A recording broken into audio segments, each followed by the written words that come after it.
Hi, in this video, we'll be discussing 5 foods that can help lower your bad cholesterol levels. High levels of bad cholesterol can increase your risk of heart disease and stroke, so it's essential to maintain healthy levels through diet and lifestyle changes. First on our list is oatmeal. Oatmeal contains a type of fiber called beta-glucan, which has been shown to reduce bad cholesterol levels.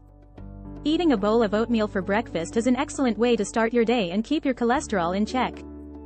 Next up is fatty fish like salmon, mackerel, and sardines.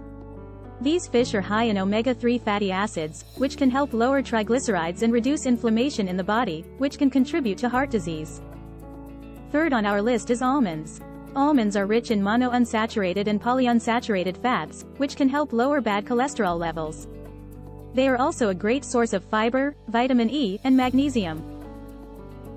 Fourth on our list is avocado.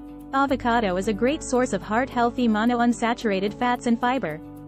Adding avocado to your meals can help lower bad cholesterol levels and reduce your risk of heart disease. Lastly, we have legumes like beans, lentils, and chickpeas. Legumes are an excellent source of protein, fiber, and complex carbohydrates. They can help lower bad cholesterol levels and reduce your risk of heart disease. Incorporating these 5 foods into your diet can help lower your bad cholesterol levels and improve your overall health. Remember to combine these changes with regular exercise and a healthy lifestyle for optimal results. If you found this video helpful, don't forget to give it a thumbs up and subscribe to our channel for more amazing videos. Thanks for watching.